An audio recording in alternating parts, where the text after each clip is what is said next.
Hi, welcome to MK Easy Learning Maths Now from our channel by Gul.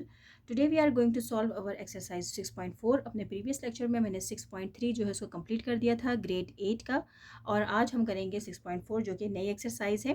पहले इसके explanation करेंगे और उसके बाद इसके further questions जो हैं वो exercise के वो solve करेंगे। तो बाज़ जगहों पे ग्रेड 8 को प्री 9 भी कहा जाता है, लिहाजा आप लोग प्री 9 के नाम से भी जो है वो मेरी वीडियोस को सर्च आउट कर सकते हैं। तो ये करना है बेसिकली हमें फैक्टराइज, और हमें जो है यहाँ पे एक फार्मूला उन्होंने हमें मेंशन किया हुआ है A square plus minus 2ab plus B square. Plus minus का मतलब है कि ये फार्मूला बेसिकली दोनों साइन के साथ होता है, एक पॉजिटिव के साथ भी है और नेगेटिव के साथ भी है। आप लोगों ने अगर अभी तक मेरे चैनल को सब्सक्राइब नहीं किया तो प्लीज़ मेरे चैनल को सब्सक्राइब करें ताकि नई वीडियोज़ आप लोगों तक पहुँचती रहें। और आप लोगों की जो भी राय है मेरे चैनल के बारे में, प्लीज़ उससे भी मुझे आगाह कीजिए। अगर आप लोगों को मेरे क्वेश्चन के बारे अगर चाहे कोई किसी भी किस्म के प्रॉब्लम है तो आप लोग जो है वो मुझे कमेंट कर सकते हैं। मैं कोशिश करूँगी कि आप लोगों को एज़ सून एज़ पॉसिबल उनके रिप्लाई कर सकूँ।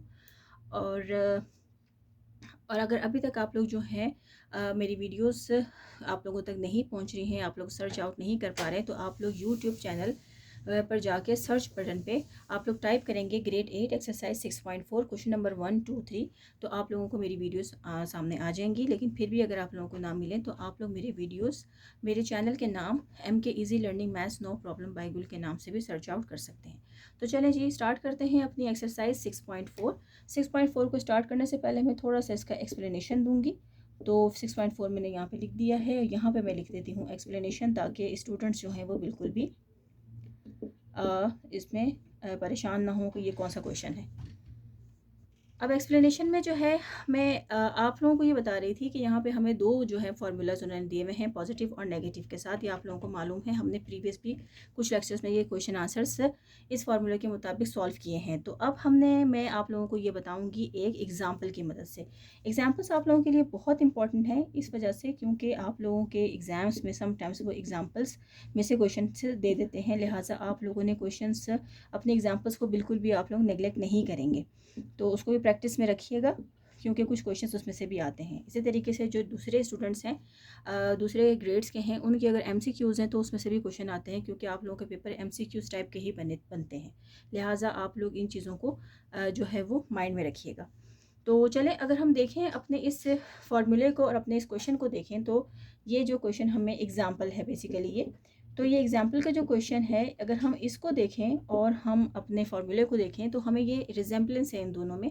वो रिजेम्बलेंस ये है कि ये फार्मूला जो है बेसिकली ये हमें एक्सपेंडेड फॉर्म में उन्होंने दिया हुआ है, तो और ये हमारा क्वेश्चन भी जो है ये एक्सपेंडेड फॉर्म में है। अब जो है इसको फर्दर सॉल्व करते हैं। अब यहाँ पर अगर हम देखें तो हमें यहाँ पे दिया हुआ है 9a square plus 30ab plus 25b square. तो अब हम इसको किस तरीके से सॉल्व करेंगे, तो हम यहाँ पे जो नंबर्स हमें दिए हुए हैं, क्या हम उसका कोई ऐसा नंबर मालूम कर सकते हैं जो कि 9 का परफेक्ट स्क्वायर हो। तो बिल्कुल जी, ऐसा नंबर है, वो नंबर है 3। तो 3a, अगर मैं इसको स्क्वायर लगाती हूँ तो जब मैं स्क्वायर का मतलब होता है कि जब 3 को 3 से मल्टीप्लाई करूँगी तो 9 आ जाएगा, और जब a को मल्टीप्लाई करूँगी तो a स्क्वायर आ जाएगा, प्लस फॉर्मूले का 2। यहाँ पे जो a की वैल्यूज है मैं वो लिखूंगी, जो a की वैल्यू है यहाँ पे 3a, यहाँ पे b की वैल्यू जो है मैं वो लिखूंगी। अब b की वैल्यू मुझे मालूम नहीं है, अभी यहाँ पे जाके मालूम करती हूँ। तो 25b है, तो 25 का जो परफेक्ट स्क्वायर होता है वो 5 होता है। परफेक्ट स्क्वायर का मतलब होता है कि आपने उसी नंबर से मल्टीप्लाई करना है। तो 5 को 5 से करेंगे तो आपके पास आ जाएगा 25। तो 25 का जो है ये आ गया है 5b स्क्वायर। तो अब इसको यहाँ पे हमें इसकी वैल्यू मिल गई है। अब ये क्वेश्चन जो है यहाँ पर इस तरह हो गया है सॉल्व, यानी मैंने सारी इसकी वैल्यूज़ रख दी हैं। अब मुझे ए और बी चाहिए, क्योंकि मुझे इसकी क्लोज्ड फॉर्म की जो है उसकी सूरत में इसको लिखना है। तो ये इस तरीके से क्वेश्चन हमारा हो गया है सॉल्व। तो आंसर आया है 3a प्लस 5b का होल स्क्वायर। यही हमें मालूम करना था, यानी हमें अपने क्वेश्चंस को जो है वो क्लोज्ड फॉर्म में लिखना था, इन्होंने हमें एक्सपेंडेड फॉर्म में दिया हुआ था। तो ये हमारा आंसर है, ये थी एग्जाम्पल। तो चलिए अब इसके क्वेश्चंस की तरफ चलते हैं। क्वेश्चन नंबर 1 के पहले सॉल्व करेंगे और फिर उसके बाद इसकी फर्दर जो है वो क्वेश्चंस को सॉल्व करेंगे। इसकी जो नेक्स्ट एग्जांपल है वो बहुत इंपॉर्टेंट एग्जांपल है, उसमें बहुत सारे बच्चे कंफ्यूज होते हैं, तो प्लीज़ उसको आप लोग उसकी प्रैक्टिस करना ना भूलिएगा। तो मैं भी जो है इंशाल्लाह आज की वीडियो में नहीं, मैं नेक्स्ट वीडियो में सबसे पहले अब वो एग्जांपल समझा दूंगी और उसके बाद फिर आप लोगों को फर्दर क्वेश्चंस हम लोग सॉल्व करेंगे। तो करना है हमें फैक्टराइज फार्मूला हमें दिया हुआ है, क्वेश्चन नंबर 1 उतार रही हूँ अब मैं। तो क्वेश्चन नंबर 1 हमारा है x square plus 14x plus 49। तो नंबर्स जो हैं जो भी हमें दिए हुए हों आप लोगों ने उन्हें गौर से देखना है और उनके हमने परफेक्ट स्क्वायर मालूम करने हैं। तो एक्स का तो हमें मालूम है कि एक्स जो है हम उसको ए कंसिडर करेंगे। तो 49 का क्या होगा, 49 का होगा हमारे पास 7, क्योंकि 7 को जब हम 7 से मल्टीप्लाई करते हैं तो हमारे पास 49 आ जाएगा। तो इसका मतलब है कि 7 है तो ये हमारी वैल्यू हो जाएगी बी के इक्वल। तो हमारा जो फार्मूला बनेगा वो फिर इस तरह बनेगा। अगर मैं यहाँ पे ये फार्मूला लिख देती हूँ, ए स्क्वायर प्लस, क्योंकि ये क्वेश्चन प्लस का इसलिए मैं प्लस का फार्मूला इस्तेमाल करूँगी, 2ab प्लस बी स्क्वायर। तो अब हमारी ए की जो वैल्यू है क्वेश्चन के मुताबिक वो बन गई है एक्स स्क्वायर प्लस फार्मूले का 2, ए की वैल्यू है हमारी एक्स और बी की वैल्यू है हमारी 7 प्लस 7 का होल स्क्वायर। तो अब यहाँ पर जो सिर्फ और सिर्फ हमें कांस्टेंट दिया हुआ है, कांस्टेंट का मतलब है कि सिर्फ नंबर है, इसके साथ कोई भी वेरिएबल नहीं है, तो सिर्फ और सिर्फ 7 ही मैंने लिख दिया है। तो अब इसकी क्लोज्ड फॉर्म अगर मैं इसको लेके जाती हूँ तो मुझे ये और ये नंबर चाहिए, तो x प्लस 7 का होल स्क्वायर। तो यही हमारा क्वेश्चन नंबर 1 का आंसर है। तो ये बहुत आसान क्वेश्चन है, लेकिन समटाइम्स स्टूडेंट्स यहाँ पर जो है वो थोड़ा सा कंफ्यूज हो जाते हैं। तो यहाँ पे जो है आपने वैल्यूज़ को बहुत ध्यान से डालना है। हमेशा पहले अपना ए और बी को जो है पहले फाइंड आउट कर लें, उसके बाद अपनी मिडिल वैल्यूज़ को फिल कर दिया करें। तो चलें, ये क्वेश्चन नंबर 1 था। अब चलते हैं अपने क्वेश्चन नंबर 2 की तरफ। आई होप कि आप लोगों को समझ में आ रहा होगा। क्वेश्चन नंबर 2 है 9a square plus 12ab plus 4b square. अभी हमें जितने भी ये क्वेश्चंस दे रहे होंगे उनके तो परफेक्ट स्क्वायर बन रहे होंगे। अब यहाँ पर 9 है तो हमें मालूम है कि 9 का होता है 3। यहाँ मैं बता देती हूँ कि 9 का परफेक्ट स्क्वायर होगा 3 और इसी तरीके से 4 का होगा 2। तो अब यहाँ पर चलिए हमें मालूम हो गई है वैल्यूज़, तो चलिए इसको फर्दर सॉल्व करते हैं अकॉर्डिंग टू फार्मूला।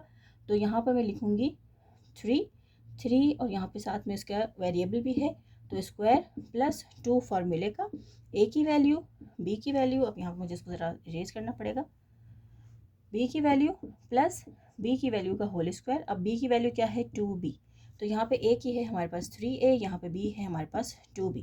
अब मैं इनको आपस में पहले मल्टीप्लाई करूँगी। अगर मेरी मिडिल वैल्यू बिल्कुल सेम आ जाती है तो इसका मतलब है कि मैंने यहाँ पर अपने परफेक्ट स्क्वायर्स लिए हैं। 2 3 ज़ा 6, 6 2 ज़ा 12, तो 12ab, तो ये हमारे पास बिल्कुल ठीक आ गया है। इसका मतलब है मैंने सही उसके स्क्वायर्स जो हैं वो लिए हैं। तो अब मेरे पास जो आंसर आया है वो है 3a प्लस 2b का होल स्क्वायर। तो यही क्वेश्चन नंबर 2 का आंसर है। तो चलें अपने क्वेश्चन नंबर 3 की तरफ चलते हैं। क्वेश्चन आसान है, सिर्फ और सिर्फ आप लोगों ने क्वेश्चन को जो है वो अच्छे से देखना है। आई एम सॉरी कि मैंने जल्दी से मिटा दिया, तो लेकिन ये कि आप लोग उसका जैसे वो क्वेश्चन आए तो आप लोग उसका स्क्रीनशॉट ले लीजिएगा। क्वेश्चन नंबर 3 है हमारे पास 16 plus 24a plus 9a square. तो अकॉर्डिंग टू फार्मूला यहाँ पे लिख लें, हर स्टेप में भी अगर लिख लें तो भी अच्छा है, तो आप लोगों के पास जो है वो गलती की गुंजाइश नहीं होगी इस तरह फार्मूले के मुताबिक। तो आपको पता चल जाएगा कि कौन कौन सी वैल्यूज़ हम लोगों ने ऑलरेडी उसमें ऐड कर दी हैं। तो अब 16 है, 16 का स्क्वायर होता है 4, यानी 4 को जब 4 से करेंगे तो 16 आएगा। और 9 का स्क्वायर तो हमें मालूम है कि 9 का स्क्वायर होता है 3, यानी जब 3 को 3 से करेंगे तो 9 आएगा। तो इस तरह हमें मिल गया है यहाँ पे 4 का स्क्वायर, यानी ये ए आ गया, प्लस फार्मूले का आ गया, 2 फार्मूले का आ गया, ए की वैल्यू, बी की वैल्यू और बी की वैल्यू। बी की वैल्यू हमारे पास है यहाँ पे 3a का होल स्क्वायर। तो अब यहाँ पर हम जो है वो अपने ए और बी यहाँ से देख के इसको कवर कर लेते हैं। ठीक है जी। तो यहाँ पर हमारे पास क्या आता है, ये आ गया है हमारे पास 4 प्लस 3a का होल स्क्वायर। तो यही हमारा आंसर है। ठीक है, आई होप कि आप लोगों को जो है ये समझ में आया होगा। और यहाँ पर आप लोग देख लें, अगर यहाँ पे सबसे पहले इन लोगों को आपस में मल्टीप्लाई करें, 2 4 ज़ा 8 और 8 को जब हम 3 से मल्टीप्लाई करेंगे तो हमारे पास 24a आ जाएगा। तो इसका मतलब है ये हमारे सही जो है वो हमने अपने स्क्वायर्स लिए हैं। तो अब चलते हैं फर्दर क्वेश्चन की तरफ, क्वेश्चन नंबर 4 की तरफ। क्वेश्चन नंबर 4 है 25x स्क्वायर प्लस 80xy और प्लस 64y स्क्वायर।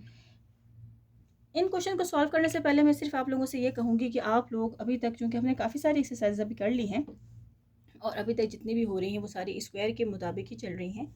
तो अब तक आप लोगों को स्क्वायर्स का पता चल गया होगा, यानी नंबर सामने आते ही आप लोगों को अंदाज़ा हो जाता होगा कि अब ये कौन से नंबर का स्क्वायर है, ये कौन से नंबर का स्क्वायर है। अगर नहीं हुआ तो प्लीज़ इसको ज़रा जो है वो आप लोग अच्छे तरीके से उसकी प्रिपरेशन कर लें, ताकि आप लोग जो है उसको फर्दर जो है वो उसकी प्रैक्टिस करते रहा करें कि ये नंबर किसका स्क्वायर है, इस नंबर का स्क्वायर क्या है। एटलीस्ट आप लोगों को इनका पता होना चाहिए। तो यहाँ पे हमें दिया हुआ है 25, तो 25 का स्क्वायर होता है 5, और इसी तरीके से 64 उसका स्क्वायर होता है 8। ये हमें मालूम हो गया है। तो चलें यहाँ पे लिखते हैं अकॉर्डिंग टू फार्मूला। तो अकॉर्डिंग टू फार्मूला, तो फार्मूला हमें जो है यहाँ पे पता है वो हमने इस्तेमाल करना है A square plus 2ab plus B square. तो ए के अंदर जो है हमारे पास 25 है, तो 5 का स्क्वायर, और यहाँ पे x है तो मैं x का होल स्क्वायर लगाऊंगी प्लस फार्मूले का, टू फार्मूले का, यहाँ पे x a की वैल्यू, यहाँ पे b की वैल्यू आएगी, प्लस यहाँ b का होल स्क्वायर आएगा। तो b का स्क्वायर जो है यहाँ पे 8 है, यहाँ पे इसके साथ y भी है तो वो लगाना मत भूलिएगा। इसी तरीके से अब यहाँ पे 5x आ गया है, और यहाँ पे आ जाएगा हमारा 8y। अब इन दोनों को आपस में तीनों को मल्टीप्लाई करके देखें, अगर आपके पास 80xy आता है तो इसका मतलब है आप लोगों ने सही परफेक्ट स्क्वायर्स अपने लिए हैं। तो 2 5 से 10, 10 8 से 80xy सही आया है, इसका मतलब है ठीक किया है हमने। तो हम यहाँ से अब यहाँ से अपनी a और यहाँ से b को ले लेंगे, तो 5x प्लस 8y का होल स्क्वायर, तो यही हमारा आंसर। तो इस तरीके से आज हम लोगों ने जो अपनी नई एक्सरसाइज स्टार्ट की थी, एक्सरसाइज 6.4, उसके हमने 4 क्वेश्चंस कर लिए हैं। बाकी रिमेनिंग क्वेश्चन इंशाल्लाह अपने नेक्स्ट लेक्चर में जो है हम लोग करेंगे। तो आप लोगों को आई होप कि समझ में आया होगा। अगर आप लोगों को समझ में आ रहा है तो प्लीज़ कमेंट में जो है मुझे ज़रूर अपनी आरा से आगाह करें। Thank you. जहाँ रहें अपना ख्याल रखें, मेरे चैनल का बहुत ख्याल रखें। अल्लाह हाफ़िज़।